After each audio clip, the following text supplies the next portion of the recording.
సంభవమా, సాధ్యమా? ఇది కూడా గౌరవ మంత్రి గారు వారి సమాధానంలో చెప్పాలని చెప్పి నేను కోరుతాను. స్పీకర్ సార్, మంత్రి గారు ప్రశ్నకు కొంచెం సమాధానం బాధ్యతగా ఇస్తే బాగుంటుంది అధ్యక్ష. మేము అడిగిన ప్రశ్న రోడ్లు మరియు భవనాల శాఖ పరిధిలో ప్రభుత్వ ప్రైవేట్ భాగస్వామ్యంతో రోడ్లు వేయడానికి ప్రభుత్వం వద్ద ప్రతిపాదన ఏమైనా ఉన్నదా? ప్రశ్నకు ఏమని ఇచ్చారు సమాధానం? లేదండి. ఇది బడ్జెట్ బుక్, గౌరవనీయులు బట్టి విక్రమార్క గారు మొన్న అసెంబ్లీలో పెట్టిన బడ్జెట్ బుక్. ఇందులో ఏం చెప్పారంటే అధ్యక్ష, 40% ప్రభుత్వ నిధులతో 60% ప్రైవేట్ డెవలపర్ల పెట్టుబడితో రహదారులను అభివృద్ధి చేస్తాం. బడ్జెట్లోనే మంత్రి గారు స్పష్టంగా చెప్పారు, ప్రైవేట్ డెవలపర్స్ యొక్క పెట్టుబడులతో మేము 60% ప్రైవేటులతో పెట్టుబడి పెట్టిస్తాం, రోడ్లు వేస్తామని బడ్జెట్లో ఆర్థిక మంత్రి గారు చెప్పారు. అసెంబ్లీలో ప్రశ్న అడిగితే ఈ గౌరవ R&B మంత్రి గారు ఏమంటున్నారంటే ప్రశ్నకు ఆన్సర్ లేదండి అని చెప్పారు. లెట్ మీ క్వశ్చన్, అన్ని క్వశ్చన్లు కలిపి ఆన్సర్ చేయమనండి సార్. అరే ఇంత ఒప్పుకోలేకపోతే ఎట్లా సార్? మనుషులకు కొద్దిగా కూర్చోమనండి. Let me ask the questions. అంత ఒప్పుకోలేకపోతే ఎట్లా? సో అంటే సమాధానం కొంచెం బాధ్యతగా ఇవ్వాలి. లేదండి, ఉత్పన్నం కాదండి అనడం సరి అయింది కాదు. ప్రభుత్వం చాలా బాధ్యతగా సభ్యులు అడిగిన ప్రశ్నలకు సవివరమైన సమాధానం ఇచ్చే ప్రయత్నం చేయాలి తప్ప లేదండి అనడం బాధ్యతారహిత్యము. ఒకటి. రెండు అధ్యక్ష, ఈ హ్యామ్ మోడల్లో 40-60 ప్రభుత్వం 40, ప్రైవేటు 60% అని చెప్పారు బడ్జెట్లో. అయితే అధ్యక్ష నిన్న మంత్రి గారేమో ఇక్కడ మాట్లాడుతూ 60 గవర్నమెంట్ అన్నారు. బట్టి గారి బడ్జెట్ బుక్లోనేమో 60 ప్రైవేట్ అని ఉన్నది.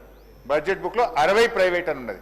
నిన్న R&B మంత్రి గారు ఇదే సభలో మాట్లాడుతూ 60 గవర్నమెంట్ అన్నారు. ఇది ఏది క్లారిటీ? బట్టి గారిది కరెక్టా, గౌరవనీయులు వెంకటరెడ్డి గారిది కరెక్టా? క్లారిఫై చేయండి. నంబర్ 2. నంబర్ 3, సరే 60% ప్రైవేట్ వాళ్ళు పెట్టాలంటే 16,800 కోట్ల రూపాయలు. ఈ 16,800 కోట్ల రూపాయలు మరి ప్రైవేటు కాంట్రాక్టర్లు పెట్టుబడి పెడితే ఇది ఎన్ని సంవత్సరాల్లో చెల్లిస్తారు, ఎంత వడ్డీతో చెల్లిస్తారు? ఈ ఆర్థిక భారాన్ని రాష్ట్ర ప్రభుత్వం మీద 10 ఏళ్లు పడితే ఇది FRBM పరిధిలోకి వస్తుందా? మరి రాష్ట్ర ప్రభుత్వం ఎవ్రీ ఇయర్ దీనికి బడ్జెట్ పెడితే మెయింటెనెన్స్కి మళ్ళా బడ్జెట్ అవసరం ఉంటుంది. ఇది రాష్ట్రం మీద ఓ 10 ఏళ్ల పాటు మీరు భారం వేయబోతున్నారా? దీని మీద క్లారిటీ ఇవ్వండి. తర్వాత ఈ రోడ్స్ను ఏ రకంగా ఎంపిక చేసినారు? What is the methodology in selecting these roads either in the Panchayat Raj in R&B?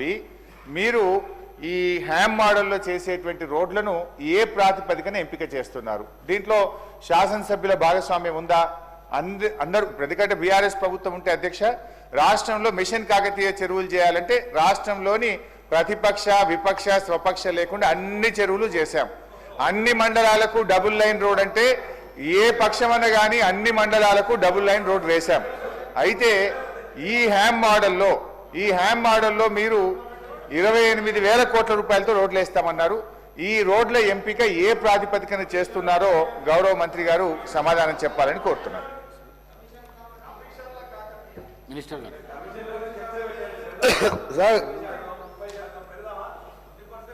Sir మన గౌరవనీయులు సీనియర్ శాసనసభ్యులు హరీష్ రావు గారు, మీరు మీ ప్రశ్నలో ఒకసారి మీ ప్రశ్న మళ్ళొకసారి చదువుకోండి. రోడ్లు మరియు భవనాల శాఖ పరిధిలో ప్రభుత్వ ప్రైవేట్ భాగస్వామ్య విధానంలో నమూనాలో మీరు వేసింది మీకు చదువుతున్నారు. విధానంలో రోడ్లు వేయడానికి ప్రభుత్వం వద్ద ఏదైనా ప్రతిపాదన ఉందా అని వారు వేసిన ప్రశ్న ఇది. ఆయన సమాధానం బాగలేదు మంత్రి గారిది, మొత్తం నేను అడిగింది వేరను. ఈ ప్రశ్న ఇదే అధ్యక్ష, అందరు వింటున్నారు. నేను దానికి లేదని చెప్పిన. ఎందుకు దీని ఉత్పన్నంగా లేదని చెప్పిన? ఎందుకంటే మేము PPP మోడల్లో పోదలుచుకోలేదు. మేము హ్యామ్ రోడ్లో హైబ్రిడ్ యాన్యుటీ మోడల్లో పోవాలని నిర్ణయించుకున్నాం. PPP మోడల్ వేరు, హైబ్రిడ్ మోడల్ హ్యామ్ మోడల్ వేరు. దానికి లేదని నేను చెప్పిన.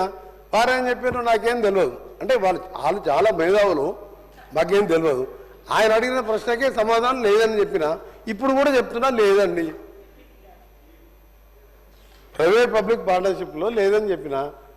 అందరూ ఆలోచించుకొని, మీరు హరీష్ రావు గారు అంత సీనియర్ సభ్యులు ఆ విధంగా మంత్రి గారికి అవగాహన కూడా సమాధానం చెప్పాడని చెప్పి మాట్లాడి అంటే ఇక అతను అదే బాధ్యత రహితమైన ఏదైనా ఒక పెద్ద సీనియర్ సభ్యులు ఆ విధంగా ఒక మంత్రి గారు మీ దానికి కరెక్ట్ చెప్పినా లేదా మీరు ఆలోచించుకొని వదిలిపెడుతున్నాం, మీకే వదిలిపెడుతున్నాను. రెండవది మన గౌరవ సభ్యులు మాజీ ఆర్ఎన్బి శాఖ మంత్రి చెప్పినట్టు రాష్ట్రంలో ప్రశాంత్ రెడ్డి గారు చెప్పినట్టు రాష్ట్రంలో మొత్తం 29,000 కిలోమీటర్ల రోడ్స్ ఉన్నాయి అధ్యక్ష. దాంట్లో ఆర్ఎన్బి మేము అంటే వీళ్ళు ఈయన చేసింది కూడా మొత్తం చెప్పాలి అధ్యక్ష. ఎందుకంటే మాజీ ఆర్ఎన్బి శాఖ మంత్రి గారు సత్యదూరమైన వారు చేసిన ఘనకార్యాలు చెప్పిండ్రు. దానికి ఒకటి 2 నిమిషాల్లో చెప్తా. ఎందుకంటే అది చేసిన రోడ్లు అయితే కనబడతాయి, అక్కడ వెళ్తే ప్రజలు నడితారని చెప్తారు. ఎప్పుడైనా అధ్యక్ష మన సంపద రోడ్లను నిర్మించలేదు, మన రోడ్లు మన సంపదను పెంచుతాయి అని జాన్ ఎఫ్ కెనడీ అమెరికా అధ్యక్షుడు ఆయన ఉన్నప్పుడు చెప్పినారు. America is great because American roads is good, దాంతో వస్తుంది. కానీ ఏం చేసింది అధ్యక్ష 5 ఏళ్లలో మీరు మొత్తం 10 ఏళ్లలో వేసింది. గత ప్రభుత్వం 8,112 కోట్లతో 10 ఏళ్లలో 6,668 కిలోమీటర్ రోడ్లని మాత్రమే కొన్ని రిపేర్ చేసిండు, కొన్ని మొత్తం చెప్పి తర్వాత నువ్వు చెప్పండి. మీ రికార్డే అంటే గవర్నమెంట్ రికార్డులకే చెప్తున్నా అధ్యక్ష. తర్వాత క్లారిఫై అడగని మళ్ళీ చెప్తా, క్లారిఫై అడగని చెప్పండి మళ్ళీ చెప్తాను. ఇది ఏ మండలంకి వెళ్ళి ఏ మండలం హెడ్క్వార్టర్, ఏ ఊరికి వెళ్ళి ఏ మండలంకి వెళ్ళి ఏ డిస్ట్రిక్ట్ గా మండలం అన్ని పేర్లతో సహా అధ్యక్ష ఈ 6,600 కిలోమీటర్లు ఒక 15 నిమిషాలు టైం ఇవ్వండి. అన్ని మండలాల పేర్లు డిస్ట్రిక్ట్ హెడ్ క్వార్టర్ పేర్లు కూడా చెప్తా, తొందరపడకండి. అన్నీ తీసుకొని వచ్చిన నేను, ఎందుకంటే మీరు ఇట్లా బకాయిస్తారని తెలుసు, మీరు బుకాయిస్తారని. దీనికోసం అధ్యక్ష 3,945 కోట్లు స్టేట్ బడ్జెట్లు 10 ఏళ్లలో, 4,167 కోట్లు ఆర్టీసీ ద్వారా లోన్ తీసుకొని నిర్మించారు. ఆ లోను ఇప్పుడు మేము రీపేమెంట్ చేస్తున్నాం. మేము కట్టే అప్పులలో అదో భాగం ఇంకా కొద్దిగా బ్యాలెన్స్ ఉన్నది, ఆ అప్పులు కడతాం.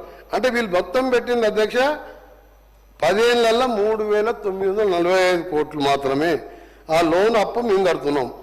మొత్తం కిలోమీటర్లు చూస్తే అధ్యక్ష ఇది 10 ఏళ్లలో చేస్తే ఈ 14 నెలల్లో అంటే మధ్యలో 3 నెలలు తీసేయండి, పార్లమెంట్ ఎలక్షన్ కోడ్ ఇవన్నీ.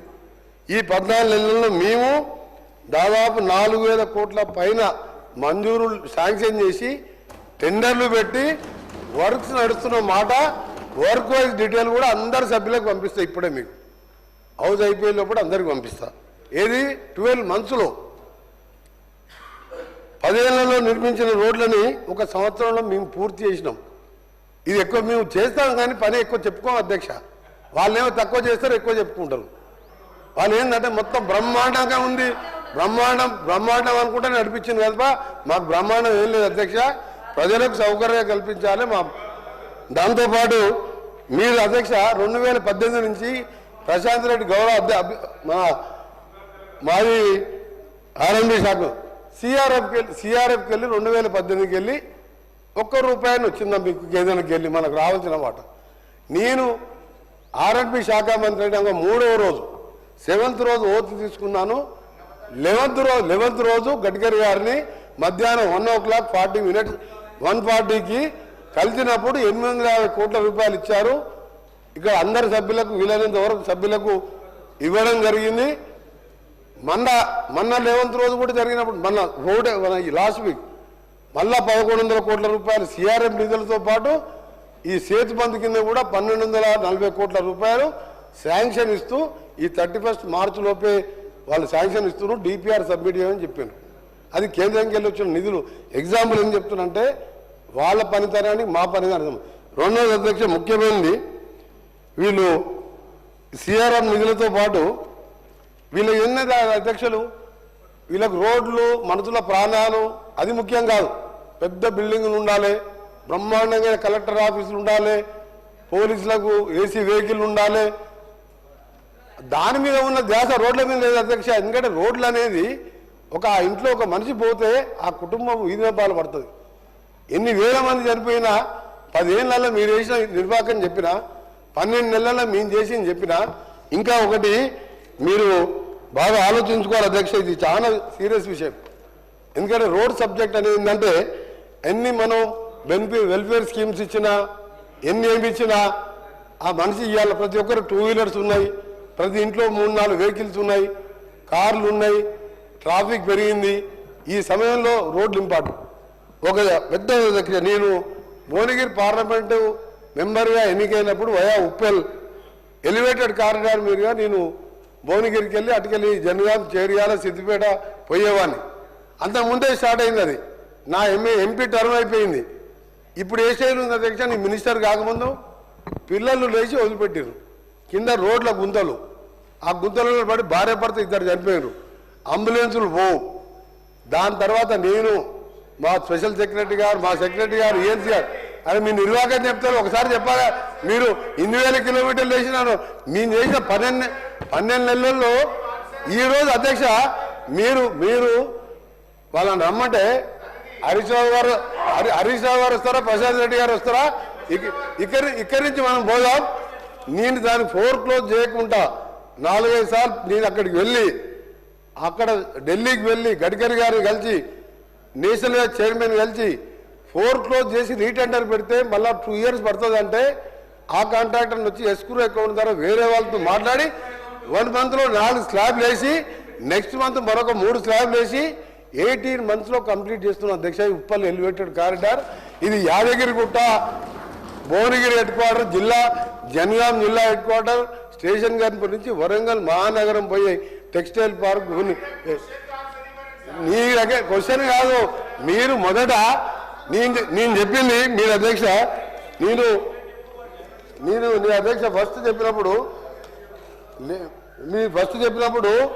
మీరు మాట్లాడే మాట కొద్దిగా బాధ అనిపించింది. హరీష్ రావు గారు, మీరు ఎప్పుడైనా మీరు ఇంత సీనియర్ జాబ్ అట్లా అనుకుంటే నేను అనుకోలేదు. ఎందుకంటే మీరు వేసిన క్వశ్చన్కే నేను ఆన్సర్ చెప్పిన. మీరు ఆ విధంగా మీరు పీపీపీ మోడల్ అంటే లేదని చెప్పిన.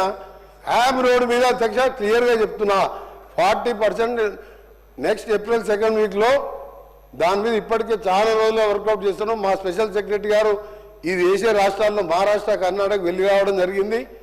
దాని మీద మొత్తం కూడా మా స్పెషల్ సెక్రటరీ గారు, మొత్తం స్పెషల్ సిఎస్ గారు ఇదే పని మీద రెగ్యులర్గా వర్కౌట్ చేస్తూ ఈ రోడ్లు అనేది చాలా ముఖ్యమైన విషయం కాబట్టి దానికి సంబంధించిన ప్రక్రియ ఏప్రిల్ 2nd వీక్లో ముగిస్తే మా ఫైనాన్స్ మినిస్టర్ గారు ఇప్పటికే మన హ్యామ్ సంబంధించి 300 కోట్లు బడ్జెట్లో కూడా పెట్టడం జరిగింది. మన ఎమర్జెన్సీ రిపేర్ కింద 500 కోట్లు ఇవ్వడం జరిగింది. దీన్ని మే ఎండ్లో టెండర్ ప్రాసెస్ మొదలుపెట్టి ఓల్డ్ డిస్ట్రిక్ట్ వైజ్గా టెండర్లు పిలిచి మీరు ఏ విధంగా ఇస్తానన్నారు కాబట్టి ఓల్డ్ విధంగా ఓపెన్ బిడ్డింగ్ టెండర్లు పిలిచి దాన్ని 3 మంత్స్లో మ్యాక్సిమం పెట్టుకున్నాం. ఆర్ 1 మంత్ డిలే అయినా సరే దీన్ని ఒక రోల్ మోడల్గా మండల్ హెడ్ క్వార్టర్కి వెళ్ళి జిల్లా హెడ్ క్వార్టర్కు మా శాఖ ద్వారా, అలాగే మా గౌరవ మంత్రి గారు పంచాయతీరాజ్ శాఖ ద్వారా గ్రామాలకు వెళ్ళి మండల్ హెడ్ క్వార్టర్కి సింగిల్ బీటీ రోడ్స్ ప్రతి ఒక్క తండాకు గ్రామ పంచాయతీలు ఏర్పాటు చేసినాం. మట్టి రోడ్లు లేవు, మెటల్ రోడ్లు లేవు, బీటీ రోడ్లు లేవు. అవి కూడా కలుపుకుంటూ ఇవన్నీ ఒక ప్లానింగ్తో ముందు పోతున్నాం. ఈ ప్లానింగ్ అంతా కూడా ఒక డిసెంబర్ వరకు ఇవన్నీ స్టార్ట్ అయినప్పుడు అప్పుడు మీకు అర్థమవుతుంది మీకు మాకు తేడా అయింది. అందుకని మీరు మీ అందరినీ కూడా రిక్వెస్ట్ చేస్తున్నాం. రీజనల్ లింక్ రోడ్ 2017లో గెజెట్ ఇస్తే దాని గురించి పట్టించుకోలే. ఆ దానికి సంబంధించి 1500 కోట్లు మా గౌరవ డిప్యూటీ సీఎం గారు వెంటనే ల్యాండ్ ఎక్విటీ డిపాజిట్ చేయడం జరిగింది. టెండర్లు పిలిచిండు, క్యాబినెట్ ఆమోదం కాక అది ఆగిపోయింది. మన గడ్కరీ గారు అని చెప్పిను 3rd మంత్లో ఆ టెండర్లు ఓపెన్ చేసి నార్థన్ పార్ట్ స్టార్ట్ చేస్తాం. ఆ తర్వాత సదరన్ పార్ట్ సంబంధించిన అలైన్మెంట్ పంపమని చెప్పిను. కన్సల్టెంట్ నియమించాం, దాన్ని కూడా పంపడం జరుగుతుంది.